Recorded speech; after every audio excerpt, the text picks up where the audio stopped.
This is The Source.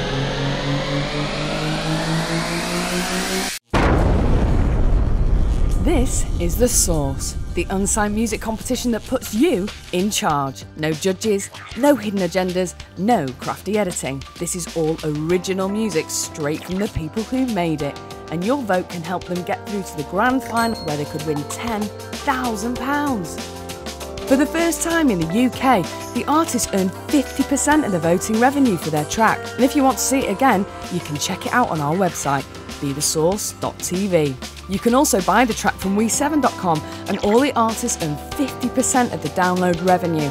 So once again, you are helping the artists to raise money for their creativity. The video with the most votes goes through to our final on Saturday, and you'll get to hear from the artists themselves as they appear on national television. Coming up on tonight's show, we've got 4 more amazing unsigned artists that you voted through. We got a kind of support gig at Stereophonics. They were playing a big gig up in Glasgow, and we got the after show party, and it was like a kind of big showcase gig with XFM and that. But we blew it. We ended up arguing with Kelly Jones. And did you? Yeah, really fighting at the time. Did you have a punch up? My brother had him in the headlock and all that. Really? Yeah. And that was it. Yeah, we basically broke into somewhere and filmed it at 6 AM before anyone showed up. Yeah, and it turned out pretty well. Because at the end, aren't you, you're legging it away? Did someone turn up? Is that what you're running away from? We don't do pay to play. We refuse to do it. And if we have done it, we give all the tickets away for free, and then we'll deal with the promoters afterwards. Really? And we pissed a few people off doing it. But at the end of the day, we've played to a packed house. Loads of people have drank. So they've made money, and we've walked away with nothing, but we've put a good show on. We'll be chatting to them and checking out their videos later on. Ben caught up with the guys from Casbarn, who have very generously offered a week's free recording at their recording studio in the Cheshire countryside. So we just thought we'd offer our services. 7 days lockout to the winners of The Source. Plenty of time to put together, at the very least, an excellent EP. Brilliant. Well, thanks Joel, thanks Dan for having us at the Casbarn, and for the brilliant prize. They're giving you a week's lockdown in the Casbarn if you win. So get voting. Plus, we'll be checking out the spooky goings-on of the awesome venue, Antwerp Mansions.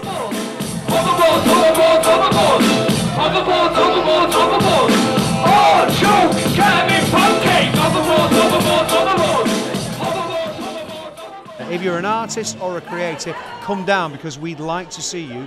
And I got to meet the legendary band The Hollies. She's such a kill for me. When I die for her, she set my spirit free. May the Source be with you. But more of that later on in the show. But first, let's go and check up with Ben, who's sat with Urban Rye. Thanks, Lucy. I'm joined by Kev and Courtney from Urban Rye, and they got through with their track, Sounds of the Summer. Lads, well done, congratulations. Made it through. Cheers. All good. So tell us a little bit about Urban Rye. How long have you been going now, Courtney? So, started the story. Started a band maybe about 4 or 5 years ago now. Yeah. And I was in prison at the time. Started writing a few tunes, and then when I got out, picked up a guitar, started trying to learn, but I couldn't really play the guitar. Obviously, you can't pick up a guitar and play it. So I got another guy, and he kind of taught me guitar and put chords to the lyrics and that, to the kind of melodies I was writing. And then after a while, once I'd learned, I just kind of kicked him out, got in a real band. So I got my cousins across my island, and 3 of them joined the band with me, and just started doing gigs, recorded some tunes, started taking off for us, got a bit of local press and that, started doing like gigs in underground venues, lockups and stuff like that. It just took off. Next time we're getting national press, won Scotland national press, and next time brought a single, got the UK top 40, sold 5,000 copies. So it was like, we got a kind of support gig at Stereophonics. They were playing a a big gig up in Glasgow, and we got the after show party, and it was like a kind of big showcase gig with XFM and that. But we blew it. We ended up arguing with Kelly Jones and did you? Yeah, really fighting at the time. Did you have a punch up? My brother had him in the headlock and all that. Really? Yeah. And that was XFM. Like, you'll never get played in XFM again in Glasgow. But they were brand new. It was just heat of the moment stuff. But just at the time this was happening, it's like Kev's phoned me up one day and he's been like, my mate that owns a Classic Grand in Glasgow has been, do your band want to back up Sean Ryder? He's DJing. And Kevin's like, well, why Sean Ryder? And I'm like, Kevin, get into this. This guy's a legend, you know what I mean? Yeah. So we ended up doing a gig and no fighting. Thanks to Kev. Thanks to Kev, he got him on board. I wrote a song, Georgie Best. It's not a tribute to Georgie Best. It's more about that. He was like a rock and roll footballer. Do you know what I mean? He was the only one. So it's all about that. It's about throwing it away and kind of blowing up. Yeah. So I wrote the lyrics and I done all that. So I was thinking, I was hoping Sean Ryder would do the track. So I got the manager that booked Sean Ryder for the gig. And phoned down and said, do you think he would come and do it in the studio? And but word get back to me, he's got a publishing deal here and they can't, the record labels and stuff, I'm not able to do it. But I was like, I wasn't giving up. So I was like, no, I'm going to get him. So I was at the venue, we were bringing my ramps and that, and they're like, oh, we're just going to send a taxi to the airport just now to pick him up. I was like, I'll get him. Oh, don't worry. So I went down to the airport, stand there, Mr. Ryder. I was just like, Sean, in here. He thought I was a chauffeur. So he jumped in the back of my car and I'm driving, he's in the back. He's just driving along. But I put on the CD, because I already recorded the song, minus his bits, I put on the CD, and I goes, I'm the kid that was asking you to do the song, and he was like, all right, well, I don't think I can do it because of this and that. I was like, well, there's the lyrics and that. So I had him in the back chuckling away, you know, laughing at the lyrics. No, that's quite good. He's like, do you know what? After the gig at night, he's like, I'll do it. And we were like, you're kidding. So that night after the gig, I started watching. He was getting a bit, do you know what I mean? He was getting a bit worse for wear, worse for wear. I was like, oh, no, he's not going to do it. So he's like, so I stayed sober. I was like, I'm not drinking. I'm making sure this happens. Yeah. So end of the night, I was like, you come back. He's like, look, I'm going to the hotel, but look, I promise I'll come out. But this is 3 in the morning. I'm like, oh, just come now. No, I need to go to the hotel. I need a shiver. I need to straighten myself up. Then I'll come. But the studio was right across from this hotel. But I thought, that's it. He's not going to do it. So I was like, right, fair dues. 2 hours later, he phones up. He's like, right, he's still there. I was like, yeah, he's like, right, get the vodka. That was just vodka straight in the vocal booth. He was just done the whole song. That's and incredible. It's brilliant, man. Brilliant. Brilliant. Turned it well. Quite famed in Scotland for getting a lot of people. You've sold out the O2 Academy in Glasgow. You've, you know, it's how many people are coming out to the gigs? Is it over 1,000? Or? 1,000, over 1,000 gigs, aye. Well, let's have a look at your track. It's called The Sound of the Summer, and it's Urban Rye.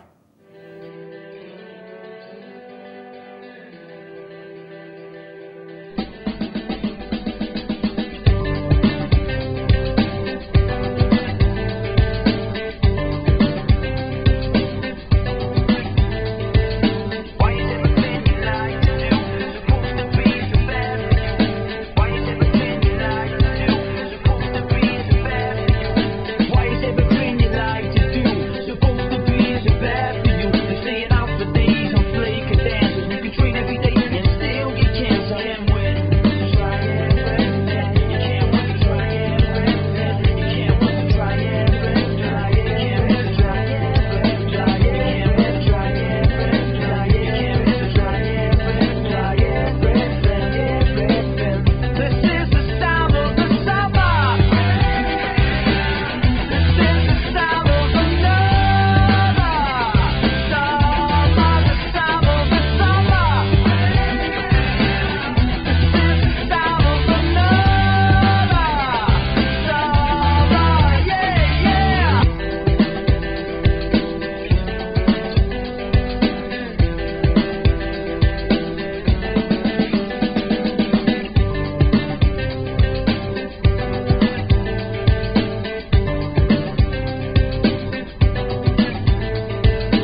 That was Urban Rye with Sound of the Summer. Coming up in part 2, we'll be chatting with Broken Links and we'll be showing you what we got up to at Antwerp Mansion. Particularly Hirsch.